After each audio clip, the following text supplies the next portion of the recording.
blue men with their celestial lads hanging out.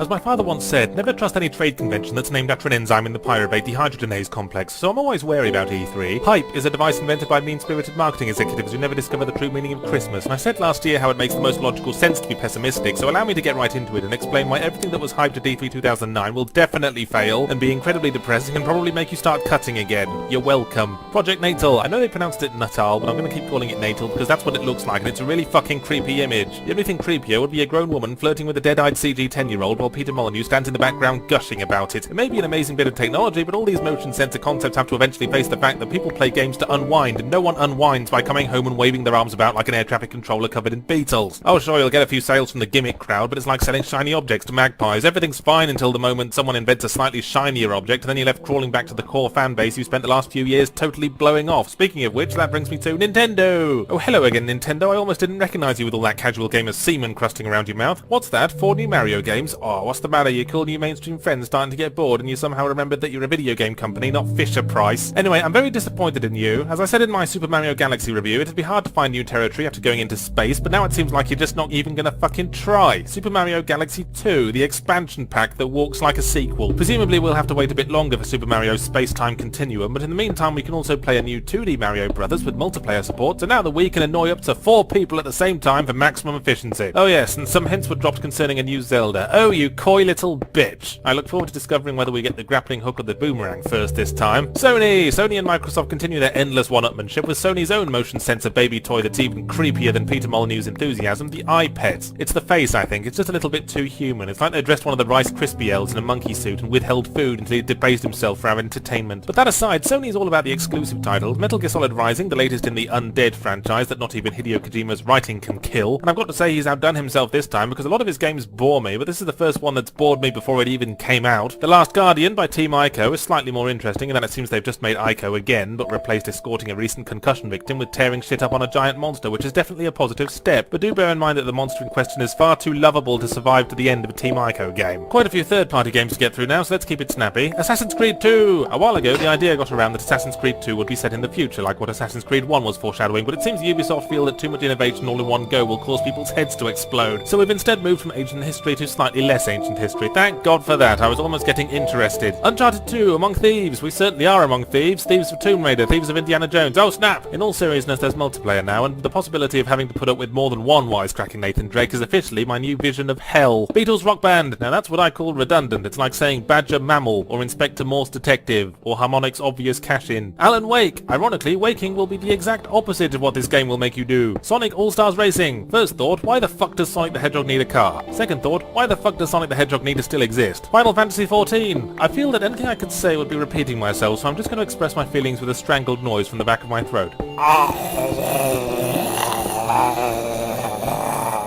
Halo Reach, as in, if anyone thinks a new Halo game would be the slightest bit worth a damn, that certainly would be a reach. Bayonetta, more like, hey yo better not play this game, oh fuck you. Silent Hill Shattered Memories. Oh right, so it's a whole new interpretation of the concept with retooled gameplay and an emphasis on psychological horror.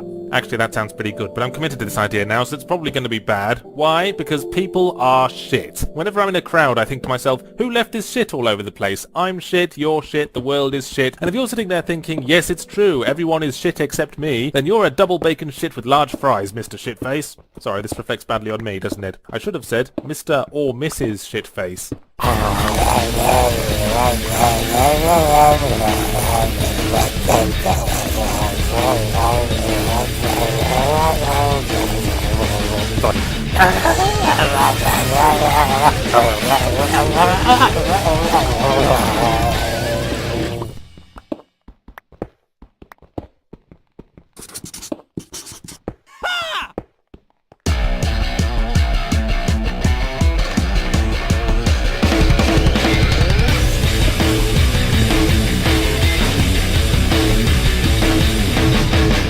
As the operator of a coin-operated artillery cannon might sarcastically yell to a retreating army, you should never be afraid of change. The youthful medium of gaming has grown out of the processor power arms race that took up most of its childhood and has finally begun shaving its bum fluff and touching itself at night as it enters an awkward puberty. There will be a lot of changes to come and you shouldn't fear them. You should resist them though. You've got to dig your heels in and show these changes who's the bitch before everything we've worked for all these years sells itself wholesale to the kinds of bejeweled playing child having twat mackerels who've spent the last 2 decades nodding meaningfully to each other every time a Sega Genesis is found in the home of a murderer. Regular viewers will know that whenever E3 rolls around I like to devote a video to discouraging people from getting too excited, but this year it almost feels like turning a fire hose on a cigarette butt. If gaming is going through puberty, then motion controls are its first period. It's become clear to me now that motion controls are something each game company just needs to get out of their system. Nintendo were the early bloomers who are now saying, motion controls, what are those? We're just making 5 million reboots of our popular franchises. And I'm all like, oh Nintendo, it's like you never left us. But now Microsoft and Sony are triumphantly waving their bloodstained underpants. Let me make my position clear. Gaming should be about games, not about controllers. Controllers as they stand are a perfectly adequate conduit for connecting man to machine by way of thumbs. It doesn't matter if A Tale of Two Cities is printed on the side of a horse, or if every other word is in Greek. What matters is that Sidney Carton sacrifices himself for Charles Darnay at the end, spoiler alert. Delude yourself all you like with videos of happy families and pastel-coloured shirts spending quality time with bouncy castle simulators, but in the long term, people want to play games the same way they want to read books or watch TV. Slouched on the settee with a big bag of Maltesers. How on earth do you think forcing them to do a sit-up every now and again is going to revolutionise entertainment? So anyway, Microsoft's Kinect thing. A combination of Connect, Kinetic, and some colossal wankers in marketing. Apparently it's like the Wii, except it reads your movements without needing a controller, so everything will be fine until a wasp gets in the room, and then your character will promptly throw all their grenades away and pummel a chair. The launch titles are an array of colourful family fun, sports, fitness, and playgroup activity centres, too forcedly cheerful to list. Games anyone can enjoy, promises the blurb. Well, what about people who want to go and see Phantom of the Opera every now and again rather than the Christmas panto every fucking night? Microsoft, what about them? People who like games about crying widowers bleeding their last on filthy basement floors, who don't want to express their inner child because they wrapped up their inner child in bin liners and tossed it off a bridge. I will grant you though, Kinectimals' box art is the most terrifying thing I've seen all year. It looks like what would happen if John Wayne Gacy worked at Disneyland. You might have realised that if any of you had souls, rather than clockwork emotion simulators that run on money. This is probably why they keep wheeling Peter Molyneux out, because he's the only person they know with actual emotions. Very strange emotions, unique to Peter Molyneux, but emotions nonetheless. So after Microsoft Kinect's butchering of the English language comes the PlayStation Move, a much more appealingly straightforward name, almost authoritative really, like an order barked by a drill sergeant. It uses a controller that's completely different to the Wiimote because it's got a big shiny bell end. In all seriousness, this is just sad. It's like a huge smelly tramp putting a spandex leotard on over his crusty trousers and trying to enter a children's athletics competition. With similarly straightforwardly named titles like The Fight and The Shoot promised, it seems like Sony are aiming for a slightly more hardcore audience. But that's even worse. Motion controls are at least somewhat attractive to the casual pastel shirt family fun time brigade, but surely actual gamer gaming technology should be working towards controls that use smaller movements, not larger ones, to enhance immersion by minimising the separation between thought and on-screen action. I noticed Sony are re-releasing a couple of games to use the Move system, including Heavy Rain, because I remember thinking at the time its story would have made much more sense if I'd been waving my arms around like a cat in a grandfather clock, and Resident Evil 5, which has now abandoned all pretense and subtracted the black character from its box art. Speaking of re-releasing, as I mentioned earlier, Nintendo is busily tearing its way through all its intellectual property and isn't releasing a single game that can't be prefixed with the words another bloody, as in another bloody Zelda, another bloody Donkey Kong, and of course another bloody Metroid, developed by Team Ninja of Dead or Alive Extreme Beach Volleyball fame, so I look forward to seeing how they work jiggle physics into Samus Aran's power armor. And a hefty shovelful of Nintendo's back catalogue is being remade for the 3DS. A concept that is literally impossible to demonstrate in picture or video, which rather shoots the advertising potential in the foot, but who cares, it's just a gimmick. Stereoscopic 3D is a thing that's being desperately pushed by movie companies because they're trying anything to stop cinemas from becoming irrelevant in a world where everyone has a home entertainment system the size of a small retirement cottage. And it's only a matter of time before everyone collectively realises that 3D as it stands is about as immersive as sitting too close to a glove puppet of James Cameron. Call me when they've invented the 3D hologram view screens from Star Trek, or when Nintendo's entire staff commits suicide with carbon monoxide fumes. Just time to finish off with some third-party games. XCOM, which now isn't set in the near future and isn't turn-based, so it could have called itself Custard Pie Fights with Christopher Walken, and that would have been equally relevant. Star Wars, The Old Republic. Fair enough, I mean, of all the things that try to unseat WoW from the Mamorpaga throne, Star Wars is the one thing over which nerds get even weirder. Metal Gear Solid Rising. Listen to me, Hideo Kojima, you really need to face the fact that nobody likes Raiden as much as you seem to. I mean, no one can say you didn't do all you could. You made him a cyborg breakdancing ninja, and somehow he's still a little bitch, and I don't see how having him prepare fruit salad will remedy that.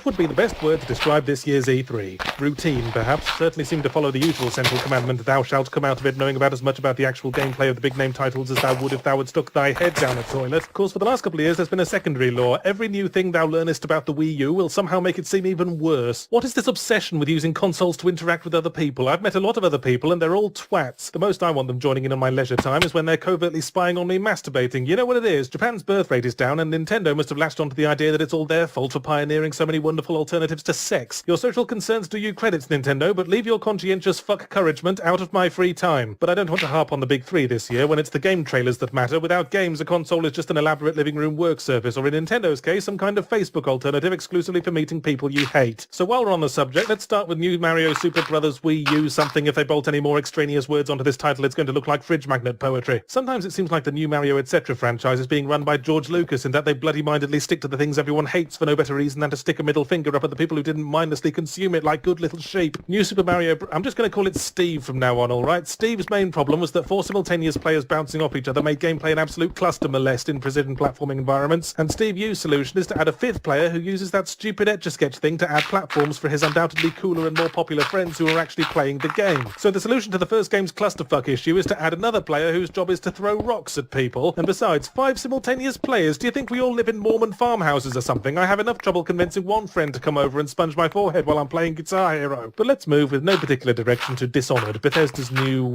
thing, which just going by the trailer seems to be proposing to be a game largely about knifing people with sideburns. That's knifing people who have got sideburns, rather. The alternative would be absurd. I make a point of exposing myself to no hype or preview besides this grudging little annual rundown of 3-minute videos, and it disturbs me how little I'm left knowing about Dishonored from this little tease, except that you knife a bunch of people in the throat, and what's doubly disturbing is that that alone is what's supposed to win me over. Hello, sir. Care to buy our game? It's first person and it's full of knifing people in the throat, amongst a couple of other things. Well, as long as I can look them in the eye while I'm doing it, because that's what gives me a chubby. Still, at least there's actual gameplay on display, unlike in the Assassin's Creed 3 trailer, and incidentally with that there's a rather disturbing theme emerging of British people being brutalised. But surely this pattern won't be continued by the Tomb Raider trailer? Oh good, it wasn't, because if the voice actress playing young Lara Croft in this trailer genuinely thinks that that resembles an English accent, then I will deep fry my bathroom sink and eat it with Worcestershire sauce. And to say she gets merely brutalised is like saying a steak dinner is feeling a bit under the weather. Throughout this trailer she gets impaled, beaten up, covered in filth, almost raped, and tossed about like Barbie in the spin dryer. It's like I Spit on Your Grave combined with all the scary bits from the Indiana Jones movies. I do like the little detail where she apologises for killing a deer for food, considering that in her future life animals are going to be as safe around her as they are around myxomatosis. Maybe she's preemptively getting her karmic backlash for that, but there's something icky about all this. Yes, the Hello Boys chest like 2 friendly chinchillas Bigfoot bull stomper Lara Croft was over-sexualised, but this is still sexualisation from the opposite, somehow even creepier side of the coin. At least that Tyrannosaurus in the first game never tried to feel her up. Right, what's next? Oh, what a delightful trailer for some kind of Lost Planet sequel. What are they calling this one?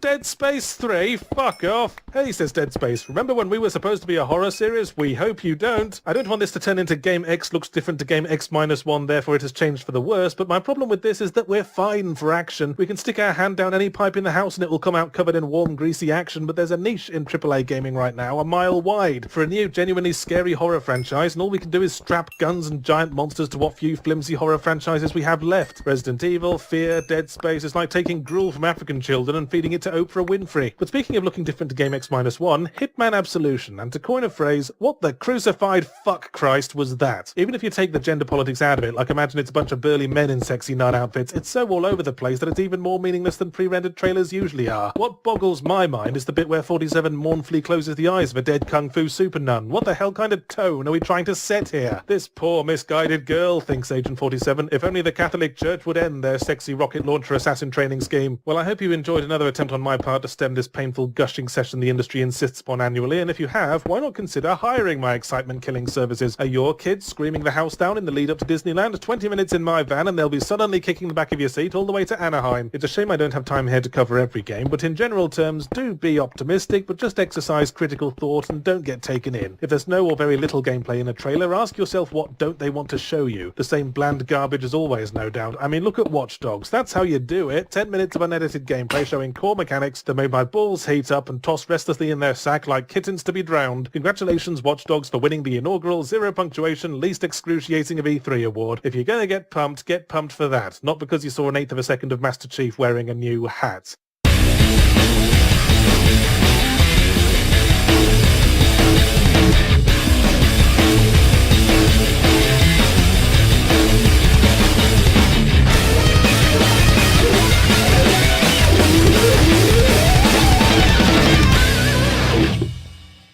So me and a bunch of my escapist chums are attending a bit of a get-together this year. We're calling the first Escapist Expo, September 14th to 16th in Durham, North Carolina. Check the website for more details. Hope to see you there. Yes, you. No, not you, the pretty one.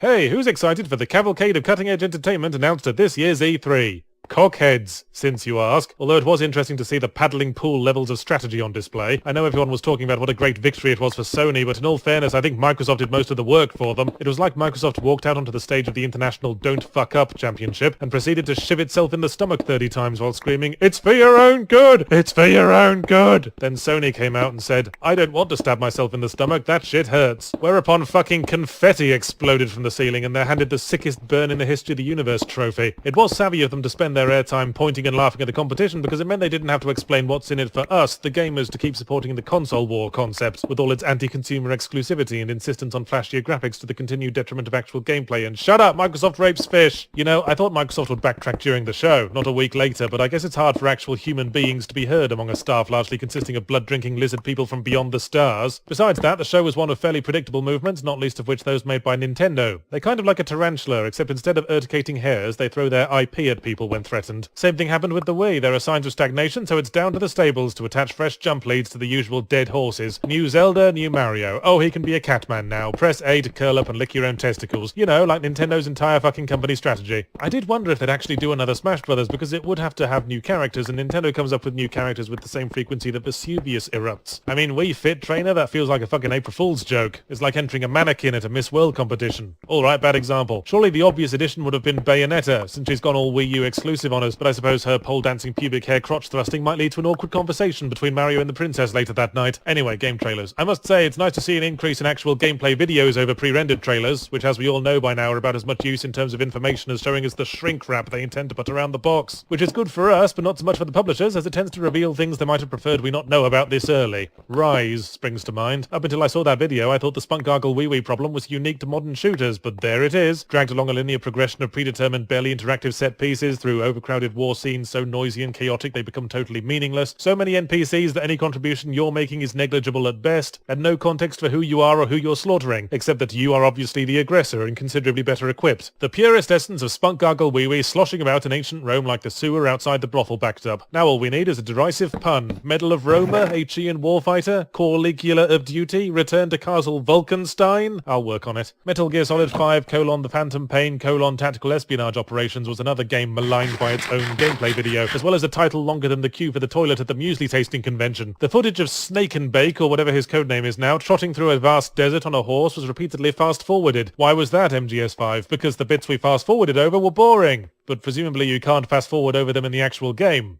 No.